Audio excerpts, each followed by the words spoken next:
The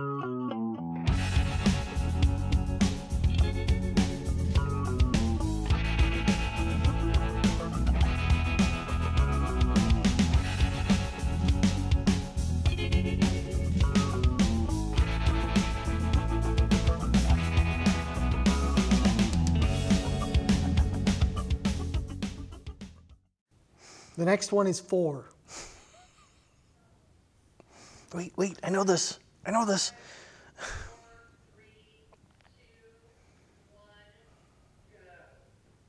Hi, welcome back to Tea Time in Olympia. I'm Lucas Miller, and my guest today is Arn Morgen.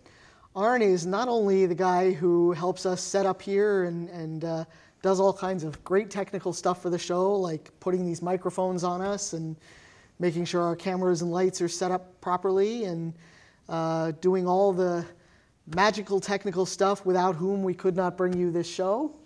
But he is also the 2018 winner of the Steve Mast Memorial Advocacy Award, and the wonderful and devoted father of a transgender teenager, and is going to share some of his experience with being the parent of a trans teen. Thanks for having me. Thank you for being with us. So just to begin with, tell us a little bit about yourself, your background, how long you've been in Olympia, what you do. Yeah, we've been in Olympia about 25 years now at this point. I have a philosophy degree. We've talked about this before. A very useful philosophy degree that was ended up resulting in me building hundreds of houses. Yep. So, very philosophical. Yeah, sure. It's worked out great. Yeah. I mean, you could build like Heidegger House. And, yeah. Yeah. Yeah, we ended up, pretty much I've done nothing but construction, and as I'm trying to work my way towards retiring, I imagined myself originally becoming active as a sort of an environmental activist. And then a number of things happened, like we had a war that managed to distract everybody from that for a while, and then we elected an orange buffoon that distracted us from that for a while. Yes. But the main thing that happened that kind of steered me away from that was that I have my daughter at age 11 or 12, I think, came out to tell us that she's transgender. And at the time, I had no idea what that meant. I had zero experience with anything. I didn't know anybody that was transgender. I mean, we talked about it. Renee Richards was my experience, the tennis player in the 70s. Yes. Was my total sum experience of what it was about transgender. And so I wasn't scared of it at all, but I was lost. I had no idea what to do. So what did you do? Well, I got on the internet, and we know how well that goes. You know, 8 different answers to every question on the internet, and you go get some books, and oh my goodness, if they're even a couple years old, they're kind of out of date, and you know. Yep. And there was a lot of shuffling around, and you know, we let several years go by without doing really much of anything. Right. While we were trying to figure it out. Well, your daughter came out at a pretty interesting time to be transgender. I mean, it's only in the last 20 years or so that the trans movement has kind of split off from the larger gay, lesbian, bisexual, and transgender movement and kind of become a subculture of its own. So. Yeah, and I think that you know, that was one of the things about her coming out. I believe she'd had some pretty high quality sex education classes at her middle school, so she was better informed about those issues than we were by any stretch of the imagination. My wife and I had never dealt with. We had no point of reference to start from. Do you remember any, for example, maybe misconceptions or myths that you had heard about transgender people that you? Yeah, I guess I wasn't the nuts and bolts mechanics of it. I couldn't even imagine. So yeah, I that was my least anxious thing to look up too. For I was much more interested in the how do I deal with this as a parent than as the what are the mechanics that we're going to get to eventually down the road.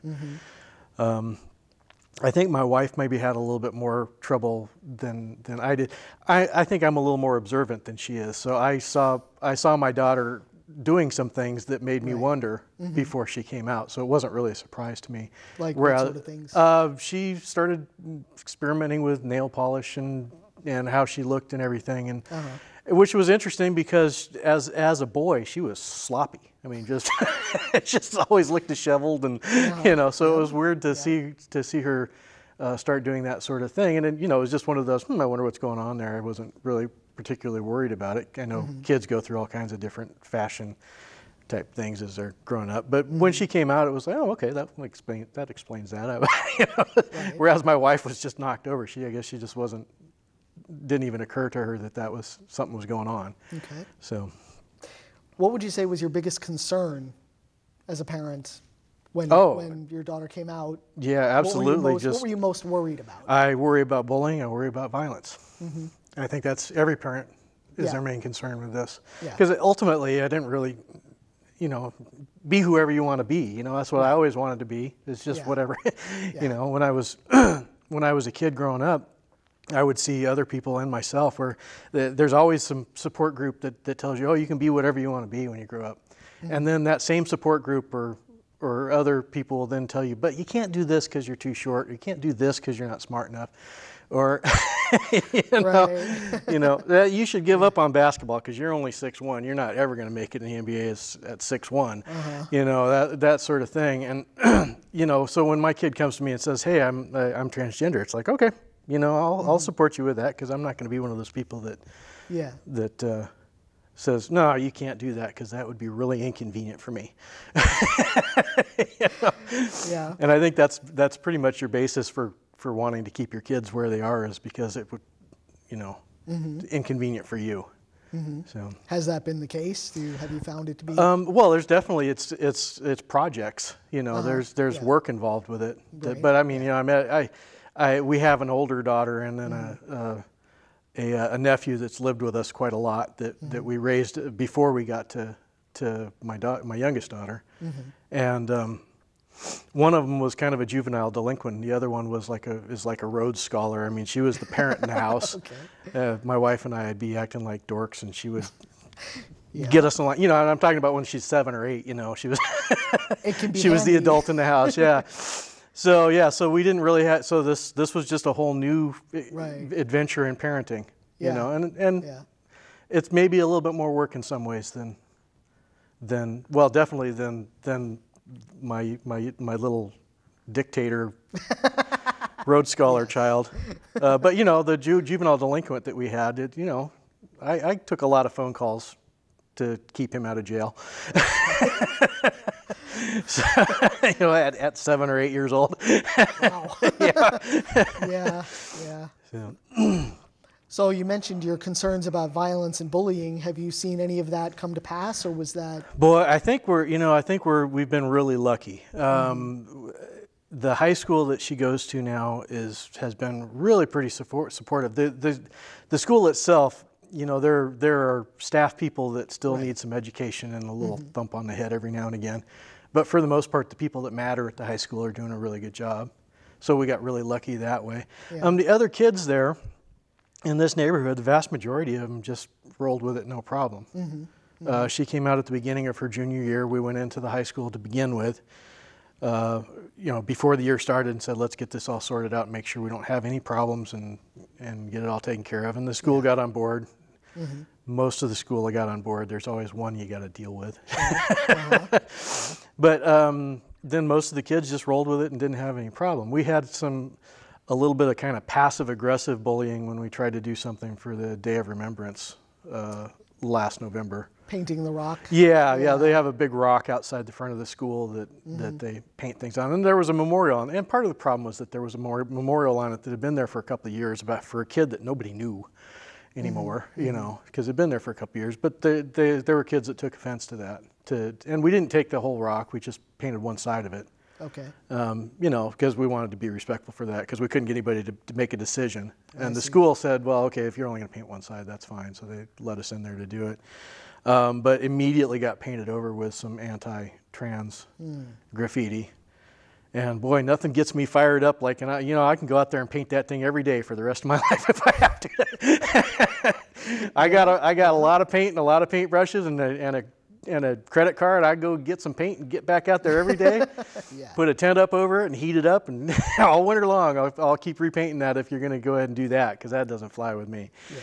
But we managed to, actually, it worked out for the best, because we ended up having people over, because it kind of ticked a lot of folks off. So we ended up having 20 or 30 people there for a kind of a ceremony of some sort. And lots of folks. Our friend Amy that works with this show here got to paint on the rock. I think that was a high point of her year.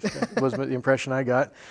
And I think it was really good. It turned it into a kind of a positive experience. And I think that whoever it was that was doing what they shouldn't have been doing, jumping the fence and painting over stuff and painting some, it wasn't even nasty stuff. It was passive aggressive sort of stuff. Right. I mean, it was,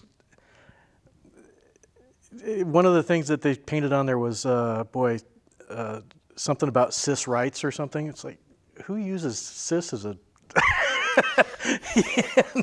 it's just a really strange choice of, of graffiti. It was very passive aggressive. Yeah. Yeah, and so, we didn't take it too seriously, and it wasn't, and like I said, if that's the worst experience we've had in a year and a half now of, most of the other problems we've had have been just bureaucratic, Yeah.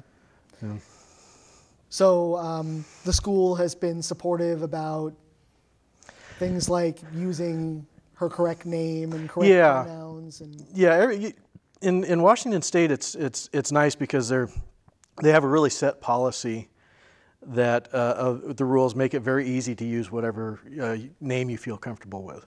And I had to kind of explain their rules to them a little bit when we went in. And my wife is a very rules-oriented person. I have the philosophy degree, so she found the rules and printed them out for me, and I read them over. And we went into the first day with our rules in our hands to talk about we're gonna do a name change. You're gonna start treating my daughter like my daughter instead of my son. Right.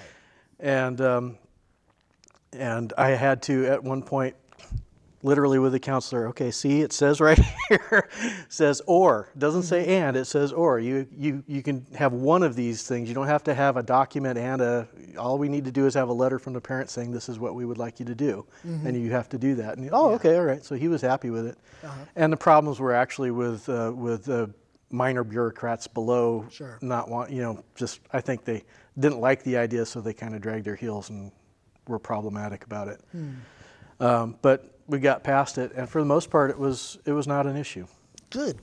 Yeah. Okay. There were things that happened that, actually the only thing that happened, and we found out about a year later, unfortunately, was that apparently her ID dead named her. That they gave her at the very beginning of the year, in spite of all of the stuff that we'd just done. And because she didn't tell us, we didn't get in there and get after them for that. And I suspect that, again, is just one of the minor bureaucrats somewhere down below. OSPI has said that, if there is a legal requirement to use the person's legal current name, that's what they have to do. Yeah. There are some documents that they can use a preferred name, but well, we know for a fact now that the student ID is not one of those names that is a legal document, because it's correct this year.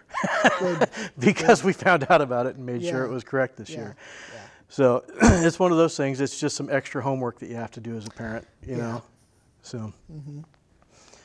So when your daughter first came out, what sorts of things did you expect to happen that maybe didn't really come to pass? Like you said, that there wasn't as much violence or harassment as you expected. Yeah. What other sorts of things did you think maybe were going to happen that turned out not to be such big issues? I benefited from low expectations. I really had no idea what to expect. And I think that helped. I think that made my life a little bit easier for the most part. I can't really think of any. I'll tell you, the thing that surprised me probably the most, it was, my expectation was that she was going to be a really sloppy girl, because she was an incredibly sloppy boy.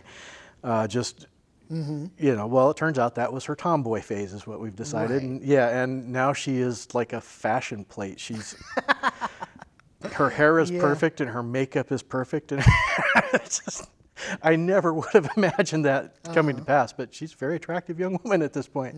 Yeah, and just the sloppy boy that she was before is totally gone. Yeah. Yeah. Well, that's probably because she's a little bit more committed to living life as a woman. Yeah, yeah. Well, I can tell she feels better. Yeah. For sure. Yeah. So what other things, like what did you expect in terms of, I mean, I don't know if she's planning to have surgery, take hormones. Yeah. Did you have any concerns about like the potential medical aspects of transition? Yeah, I think once I started finding sources I could trust as far as information, that made me a lot more comfortable with it. You know, one of the things that happened to us was because we were so slow to kind of get on the right page, was some of the kind of deadlines came and went that I didn't even know that there was such a thing as hormone blockers until puberty blockers, actually, I guess is the term I want to use. I didn't realize they existed until we were actually past the time when the doctor was willing to use them. And so we totally missed the window with that. And even with that, until I got in and actually talked to a doctor, I did not get a straight answer I got 18 different answers as to what would fly. And so finally when we found a decent doctor to deal with that, that took care of it. But otherwise, for the most part, being under 18, hormones are really the only thing that she's experiencing right now, and the hormones have definitely I could see some differences that were very positive right off the bat. The arguments we would have were so much better when she responded as a girl rather than having dealt with it as a boy. She just wanted to butt her head against every little thing, and everything was an argument. Now she's more likely to kind of roll things off, and it's like, oh yeah, I guess I did kind of do that kind of thing. Whereas as a boy, it was a fight immediately, you know. So the hormones really did physically change, emotionally change things that were better. She's much happier now, I think. Good. Yeah. So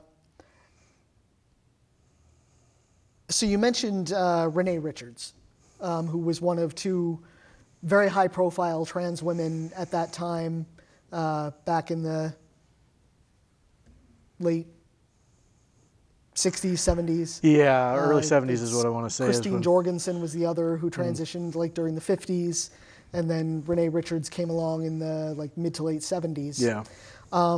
What other messages had you gotten like through the media? Had you been like aware of any like trans stereotypes? Yeah, I think the only thing I'd really seen remember seeing in the media up to that point was all kind of sitcom stereotypes. Various different sitcoms on TV were showing the trans feminine people are usually giant men with a 5 o'clock shadow and in ill-fitting clothes, sort of stereotype. So yeah, I guess actually that was a frame of reference that I was probably dealing with subconsciously, because I hadn't really seen any other images. I kind of feel like we came along right as it was becoming a little more okay to be transgender, and so we got lucky with that timing as well. Yeah. So we see a lot better images now than we did back when, every trans feminine person on television was kind of a walking 6'6" tall joke. You know. Yeah. So, what else can you think of that was unexpected that came up? I guess the only other thing I can really come up with that was kind of unexpected was exactly how hard it was to find medical care. Really? Okay. Yeah, the lack of medical people specializing in transitioning. And psychologists, and we needed we actually have been dealing with some psychiatric issues with her since she was younger. But as she got older, this was another thing that, well, okay, it'd be good to have this addressed as well with a psychologist. And they all say on their LinkedIn profiles and everything that they know all about transgender issues, but when you really press them on it, I can't say I'm a specialist in it, And I think with pretty much with any psychologist you go to, it's not. I think reasonably you should expect to go to 3 or 4 before you find one you like, because it's not like a doctor where there's a lot of nuts and bolts to deal with. That this is what it is, and we're going to deal with it. No, the psychology is a little different. You need a relationship, and we went through several psychologists before we finally found a really good one that works with the Rainbow Center. Okay. So actually specialized in the training. Good. I think within a visit or two, she felt so much better about herself, and everything was, it was like it was that much difference having a better counselor than what we'd had. With the medical doctors, I was surprised at how few there are that have any clue about transgender issues. Yeah. We got, again, very lucky that we came across a doctor that was extremely experienced here, and apparently we got in right before she stopped taking any patients because she was overwhelmed. So there's just not enough doctors. Yeah. Yeah. And I don't know what you do about that. I mean, there's got to be people that are really suffering from not having an available doctor. Yeah. Yeah, well, that's one big issue that certainly people who are on Washington Apple Health have run into, is that there are so few endocrinologists, surgeons, and just general practitioners contracted with state Medicaid that have any real expertise, Yeah. But so did you have difficulty getting these services covered, or was it just a matter of finding people who? I have been pretty impressed with insurance companies in general regarding this. Our insurance company actually probably has been better about covering her transgender type issues and hormones and so on than my medical issues. Well, now that they're required to by law. Yeah. Well, apparently they're not as required to take care of mine, because I'm always fighting to get stuff covered of my own. Yeah. Whereas her stuff, boy, it's been so much easier than mine. I've been kind of surprised. One other thing I'll say about the medical thing that's taken a little getting used to, and she hasn't been happy about it, is that because we've got a specialist, we've managed to get in and see the specialist, and there aren't enough doctors. Pretty much every visit, they've got a student in with her, because they got to train somewhere, and she's the expert. Yeah. So where else are they going to go? So it kind of drives my daughter a little bit crazy that she can't have just a one-on-one without another body in the room all the time. Yeah. Yeah. So what other challenges do you see her running into outside of the medical stuff, and dealing with school and so forth? Yeah, I think for the most part, her challenge is more self-confidence than anything else.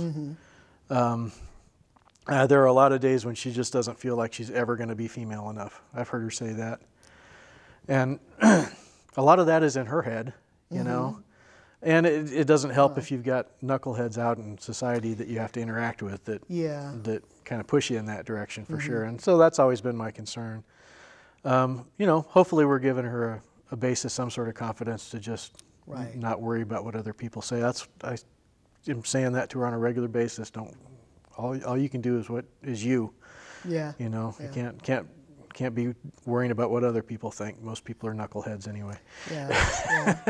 Well, I mean, I dare say that's a challenge that every woman in this society, trans or otherwise, runs into, and it's just going to be, something that, women will probably always have to deal with, is having to live up to those unrealistic standards of femininity. Yeah. And trans women may have a particular, extra layer of challenge as far as that goes. So you obviously are a very supportive parent. You were chosen to receive our Steve Mast Advocacy Award for 2018, which, for those who aren't aware, is an award that our local chapter of Olympia PFLAG confers on a parent or ally who has done something particularly supportive or good for the GLBTQ community. It was named after Steve Mast, who was the father of a trans man who we sadly lost to suicide a few years ago, and we established this award in his memory. And you are, I think, the 4th recipient of that award since it was instituted. So obviously, you've provided a really supportive environment for your daughter. What other support have you and your wife or your daughter received from the GLBTQ community here? Well, the school allows a lot of different organizations to come in. Obviously, you work for almost every single one of them. Almost. Yeah, I know that she's taken advantage of Pizza Clatch for sure. And I'm drawing a blank on some of the other ones that are there in the schools, but I think she's been to checked out at least once every single available resource there. Right. And so that's been really good. For the most part, I think we all have to be reminded on a regular basis that she really just wants to be a teenager. Yeah. And we've had problems with the school kind of wanting to draw her into being an educator or an activist or something. Right. And she, she kind of resents that. I don't blame her. When I was a teenager, I wanted to be a teenager. And actually, I ended up working, but I was maybe forced to be a little bit more of an adult. But I think to a certain extent, my reaction to that is that I feel like I have to step in and be the activist and the educator because I don't want her to have to. Right. And as a result, then it turns out with the LGBTQ community that if you show up and do some work, they latch onto you and won't let you go away.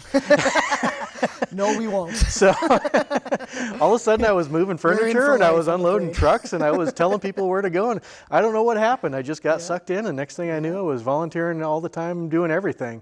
And then all of a sudden I had this award. It's like, wow, I didn't even know the award. Well, I did know it because I'd seen Stacy get it the year before. But yeah, it hadn't occurred to me that I guess not everybody reacts by actually showing up and working. Would that they did. Yes. When we find somebody who's there's a whole working for free thing that is. Well, most of these organizations that, are looking for help are nonprofits. Yeah. And not very well funded nonprofits. Yeah. So, if we could afford to pay people to, do the heavy lifting, we gladly would, but, so it's a real gift when somebody comes along and is willing to do that, help out with that stuff, for really no compensation except the satisfaction. People were super nice to me. I think that was probably the reason I kept coming back was everybody was nice to me. I hardly ever get, Well, because we wanted you to come back. We're definitely in a position right now, politically, socially, and economically, where we need to cultivate our allies. We need to make sure that we can use all the help we can get. Yeah. So it's allow me to say on behalf of the organizations I work with that we really appreciate allies like you. And I'm sure that our trans youth, whether they know it or not, really benefit from when a parent is able to take on that burden, and make the space for their teenager to just be a teenager instead of always having to be a trans teenager. Exactly. Yeah. I grew up in a family where political activism was just kind of a family tradition. Yeah, as did I. So I sort of drifted right into it. When I came out, I became sort of, this was in the era before GSAs. Yeah. So I was effectively the GSA in my high school. Yeah. And I was, well prepared to take on that role because, my mother was a longtime political activist in many arenas, and I'd sort of breathed in the skills, growing up. So it was a very natural thing for me to, plus I was kind of a lifelong disciple of Harvey Milk. Oh, yeah. Who always said, come out, stay out, represent your community. And so I sort of took on that role, I guess, out of a sort of, kind of hero worship kind of thing. Yeah. but yeah, plus I guess I found being a normal teenager a little bit boring. But that's just me, and I'm always kind of on the lookout for people who are willing to take on that public role, and try to sort of be understanding of those that aren't necessarily. Yeah. Yeah, I had always imagined that I would end up as I got older doing more activism, because I was hoping I'd be able to, and I have had the freedom to do a little bit more of that. When I was raised in a political family as well, my mom was a leader in the Equal Rights Amendment movement. And so I was, to a certain extent, I was raised by the ladies at the ERA office. Right, yes.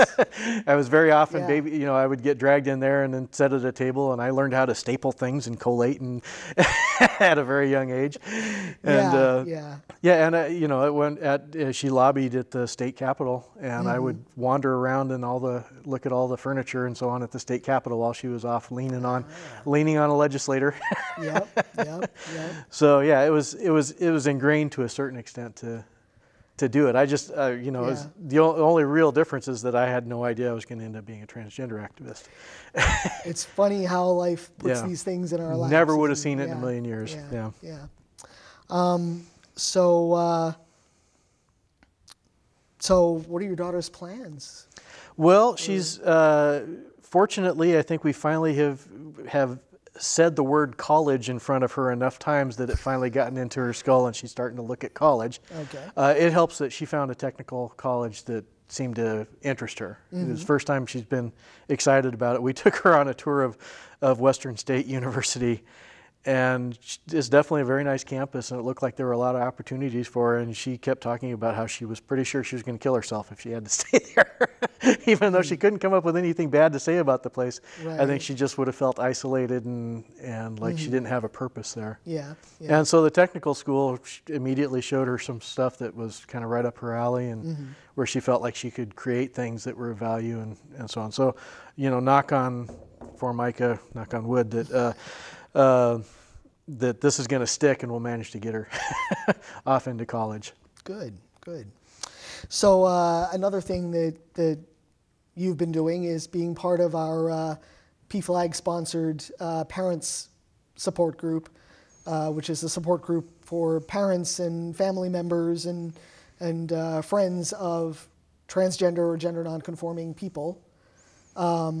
You've taken on a pretty active role in that group. I'm currently kind of in charge of the Facebook page, so that's right. I'm doing an extremely marginal job of that. My computer skills are not the greatest.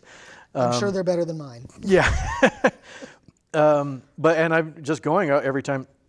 Unfortunately, I kind of discovered you all with this show and came to help with this, and as a result found out about that group and so on kind of after I'd already spent quite a lot of time banging my head against the wall trying to figure out what to do.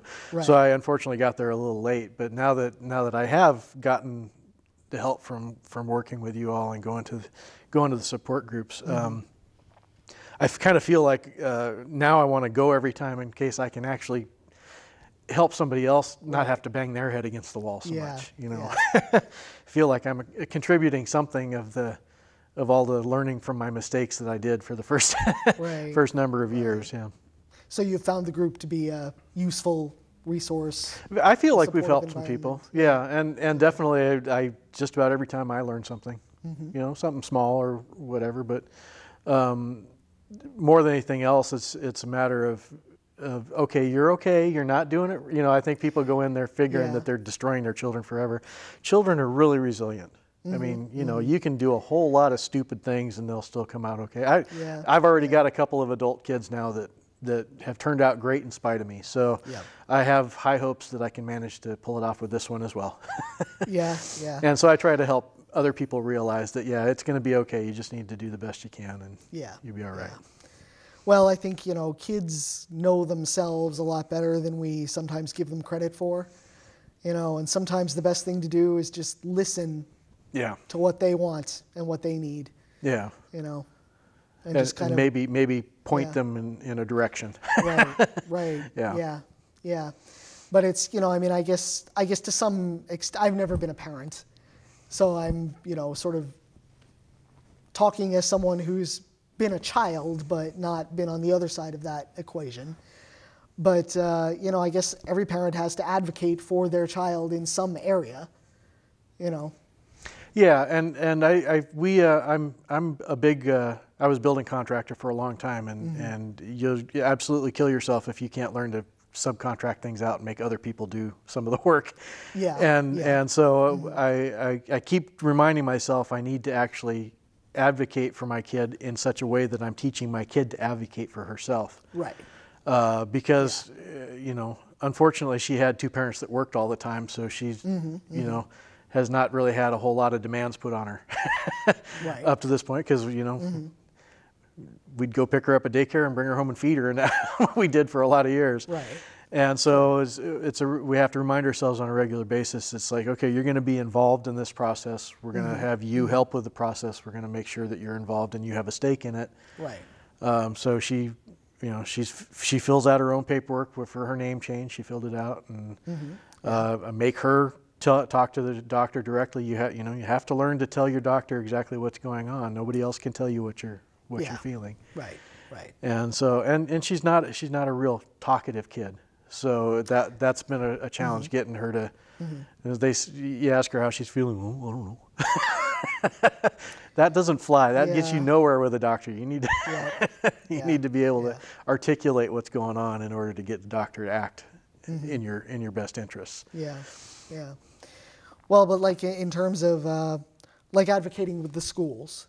I mean, for example, if you had a child who had a disability that needed to be accommodated, you know, you'd go in there and you'd make sure that, you know, that, for example, there are wheelchair accessible bathrooms, or, you know, that your kid was, you know, being given educational materials in an alternative format, if that's what they needed, or, you know, and it's kind of the same thing.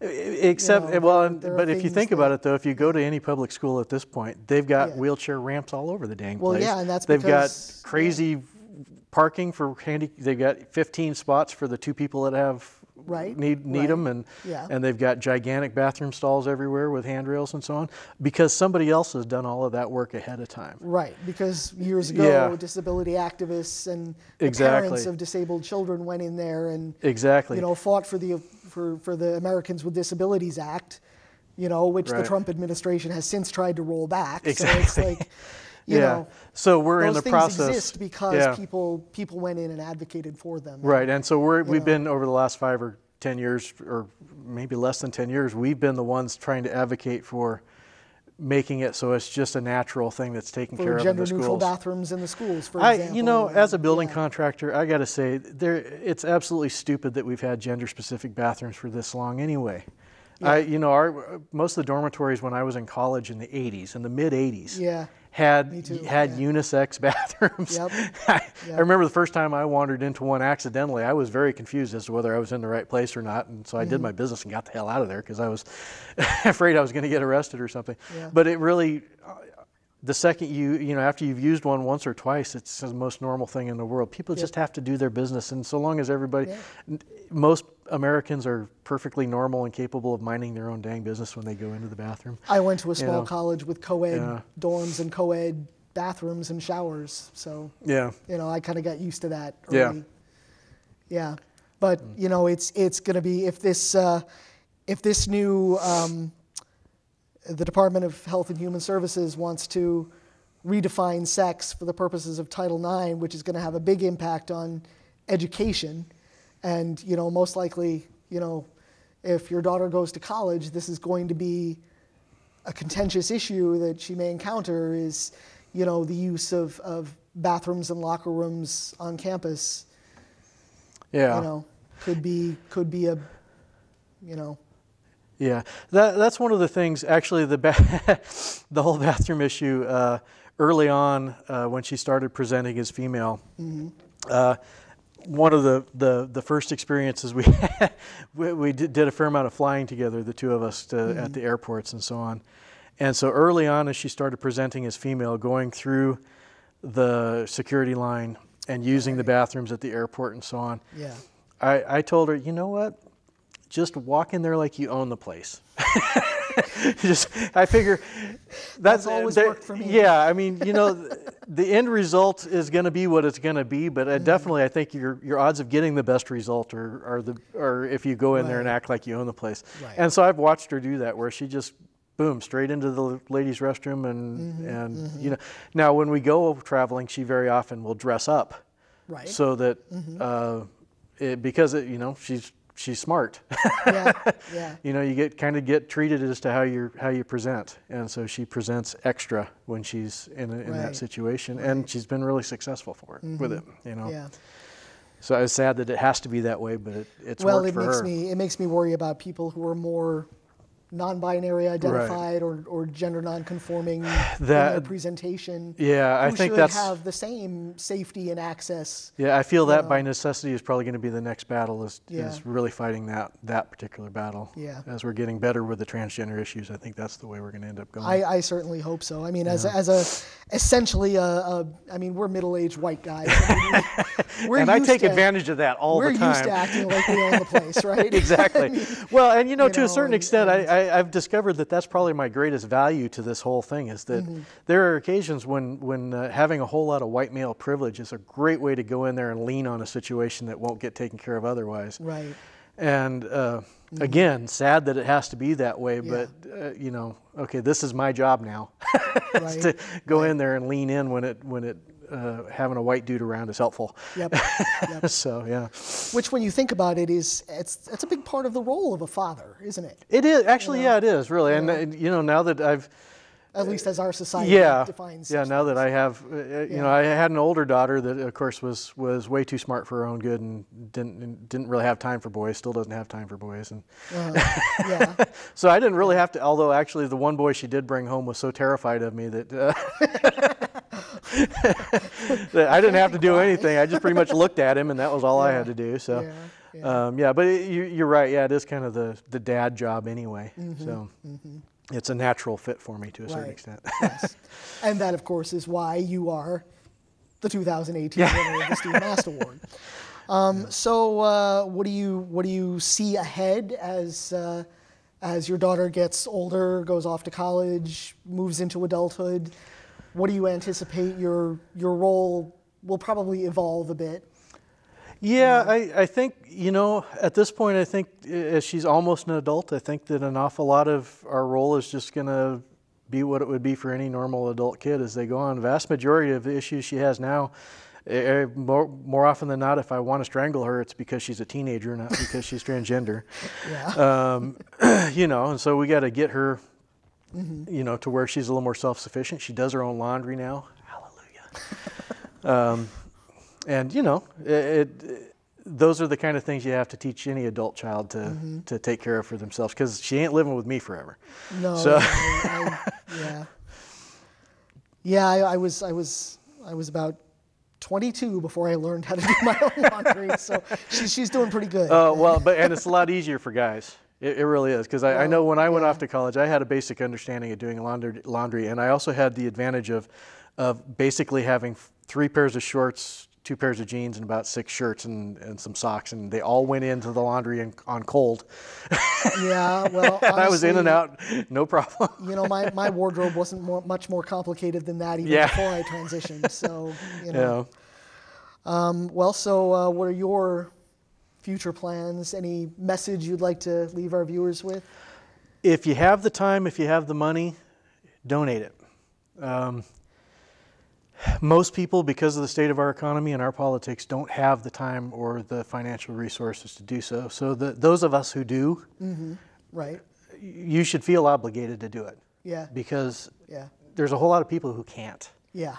And a whole lot of stuff doesn't happen that should happen unless somebody steps in and takes care of it. I know. I often wish I had more money to donate, you know. As do I. I mean, you know, I'm reasonably financially secure, but I'm not wealthy by any means. And I could make myself poor in a hurry because I get so upset about things that need to be done. Sure. So, well, as a low-income, unemployed, disabled person, you know, I don't have a whole lot of cash to offer, but one thing I do have is time. Yeah. So, you know. I try to give as much of that. You've pretty much given all of it away as far as I can tell. I see anytime I go to anything that has to do with the LGBT community, oh, hey, there's Luke.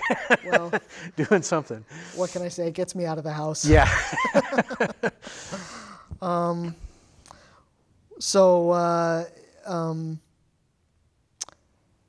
So best wishes for your daughter in finding a good school, and hope we will see more of you at various events. Everybody has my phone number now. I don't think I'm going to be able to avoid it. Yep. So. And I'll just say for our viewers that our support group for parents and family members of trans and gender nonconforming folks happens the third Sunday of every month at the Westminster Presbyterian Church, 2 p.m. to 4 p.m. The address is 1925 Boulevard Road, Olympia. There are snacks. There are fun people to talk to. So yep, I'm usually there. Yeah. Yep. We're pretty much always there. Yeah. Sometimes it's only us. Yeah. So that's why you need to go. And we'd like that to change. So if you, you know, definitely show up and join us sometime. Thank you very much, Arn, for being with us today. Thanks for having me. And have a lovely evening. This is Lucas Miller at Tea Time in Olympia. Good night.